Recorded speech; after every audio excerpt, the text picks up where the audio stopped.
libertad de la lectura recreativa. Por otro lado está la lectura informativa, en donde sí implica que una persona se acerca al texto en busca de alguna información determinada. ¿Cómo nacen los canguros? Bueno, entonces entran a la red, que no necesariamente tiene que ser un libro como formato, sino entran a la red, leen, sacan la información, seleccionan la información y pueden extraer esa información que requieren en ese momento. Y bueno, también tenemos que hablar del otro tipo de lecturas. Porque, no sé, ¿alguien conoce a una persona que utilice el sistema Braille? Que es el sistema que utilizan los invidentes, de los puntitos. Ese es sería otro tipo de lectura. O, por ejemplo, ¿quién toca de aquí algún instrumento musical? Entonces, cuando ustedes leen las notas, es otro tipo de lectura que ustedes están aplicando. O, por ejemplo, cuando leemos las imágenes, porque las imágenes también se leen, tienen una gramática de lectura, las imágenes determinadas. Cuando hablamos de la lectura pictográfica, es otro tipo de lectura. Siguiente, por favor. También no podemos obviar, dentro de esta charla, que dentro del mundo de la lectura, acuérdense que estamos en el punto de la lectura, existen diferentes categorías para determinar el avance de una persona como lector. Dentro de las clasificaciones de la colección de libros de Rincón, le llaman Al Sol Solito, Pasos de Luna, que por cierto me gusta mucho este nombre, esta etapa de colección, porque por ejemplo, Al Sol Solito es para los más chiquitos, que se podría corresponder para los que aún no leen, que será preescolar. Pasos de Luna, que es como para los inicios o primaria baja, es para los que empiezan a leer. Pero ¿cómo se imaginan los pasos de luna? ¿Cómo son los pasos de luna? A ver, ¿quién quiere hacer un paso de luna? Al frente, a ver, compañero. ¿No? ¿Alguien quiere hacer un paso de luna? A ver, desde su lugar parece y haga un paso de luna. ¿Quién dice que sí? Nadie, muchachos, son compañeros. Allá va, todos para allá. Ah, muy bien, ahí están los pasos de luna. Los pasos de luna así, ¿no? Despacito. Pues así tiene que ser también. Las lecturas de la primaria baja tienen que ser despacito, poco a poquito. Introducir texto para que el muchacho no se caiga y no le dé miedo a la lectura. Por eso el nombre para los que empiezan a leer, Pasos de Luna es muy acertado.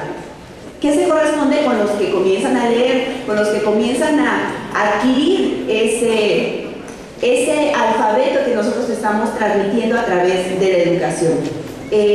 La siguiente etapa se le llaman astrolabio, que es para los que leen con fluidez, que son los que leen bien, y la última etapa, que sería secundaria, sería espejo de Urania, que son para los lectores autónomos, que son para las personas que ya por decisión propia deciden tomar un libro y verse inmersos en la aventura que está presentando el propio autor.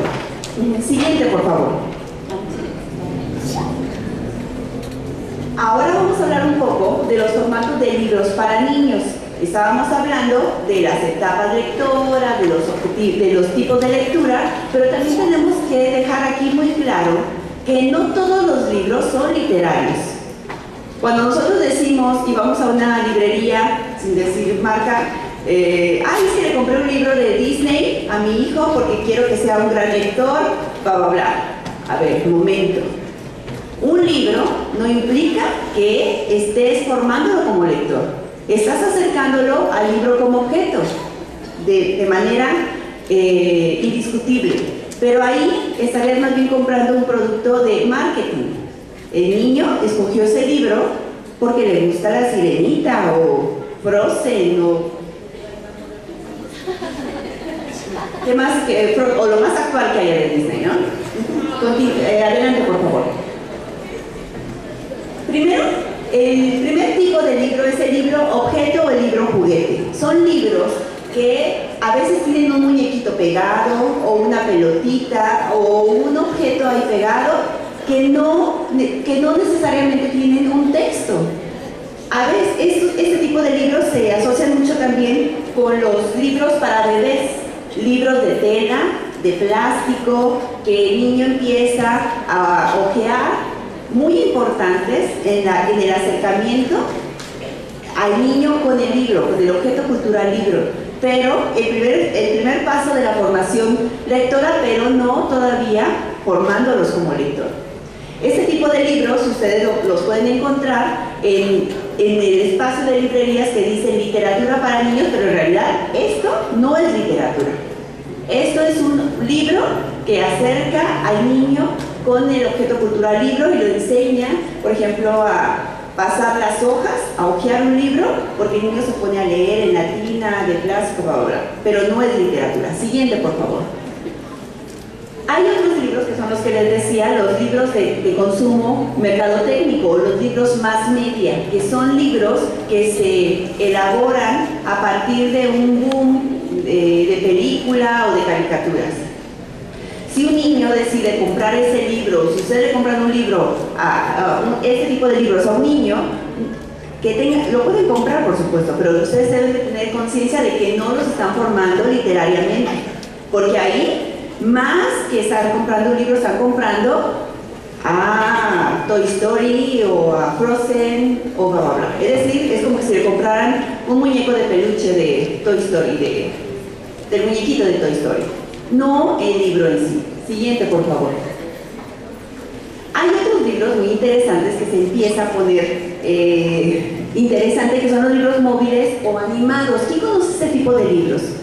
Son aquellos libros que cuando los abres se despliegan escenarios o que cuando los abres emiten incluso sonidos esos textos. Son libros que a grandes y a chiquitos llaman mucho la atención. No por estar grandotes nos dejan de gustar ese tipo de libros. Pero también hay el pero de estos libros. Como son un poco delicados, los papás les compran estos libros y dicen, ya le compré este libro de 400, 500 pesos a mi hijo porque quiero que sea lector, pero lo tienen guardado en el librero en la parte más alta. ¿De qué sirve entonces que le compren este tipo de libros si no dejan que el niño lo abra y lo destruya? Pero pues bueno, nada es para siempre. En algún día se tendrá que destruir ese libro, ¿no? Hay diferentes tipos de libros móviles o animados. Siguiente, por favor. Por ejemplo, de solapas. Hay unos de solapas en donde hay como ventanitas que abren y van descubriendo el niño cosas, ¿no? Por ejemplo, ¿dónde está el gato? Y lo tiene que buscar y abren ventanitas. También hay lengüetas, que son tiritas que le jalas y, por ejemplo, se mueve un objeto en la otra página, en la página contraria. Y están los pop-up, que son esos libros que cuando los abres se despliegan escenarios o salen personajes. Son libros muy interesantes. Siguiente, por favor. Están también por su parte los libros informativos o de divulgación, que no son literatura, tampoco. Son libros, por supuesto, y son muy importantes y son necesarios, pero tenemos que diferenciar los libros en general de la literatura, de los libros literarios. Siguiente, por favor. Los libros de imágenes, estos textos también son muy abundantes. Son libros que presentan, por ejemplo, secuencia, ¿no? Me levanto, me lavo los dientes, me voy a la escuela, como y me duermo. Son libros de imágenes que introducen al niño, por ejemplo, en secuencias lógicas, en nombres de frutas, de animales, pero tampoco son libros literarios. Siguiente. Y bueno, aquí viene algo muy interesante. Cuando hablamos de lectura en escuelas formadoras de docentes, yo hice un comparativo entre el Plan 2012 y el Plan 2018. Hay personas aquí que están en el Plan 2012 y en el Plan 2018, ¿es correcto? Lo que viene en el Plan 2018 es algo muy importante, porque a diferencia del Plan 2012, en donde había una formación para la competencia comunicativa, si se fijan los nombres son procesos de alfabetización, estrategias de procesos con propósitos comunicativos y producción de textos escritos.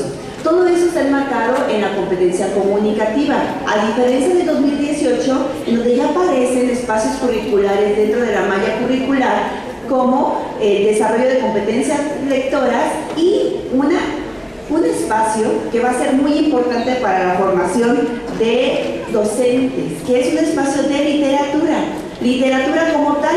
¿Por qué? porque el docente tenemos que recuperar esa imagen que teníamos hace varios años de que el docente es un ser humano o un individuo que tiene conocimientos muy por encima de la media de la población. Es decir, tenemos que ser sabios y eruditos ante el resto de la población. Y una de esas líneas es la formación literaria.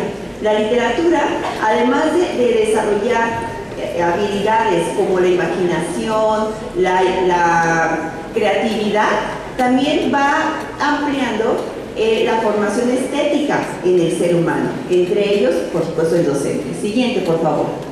Ahora sí vamos a hablar del tercer punto, que es literatura. Literatura para niños son textos de ficción, en donde el mayor peso radica en la función narrativa y en la experiencia estética que el texto produce.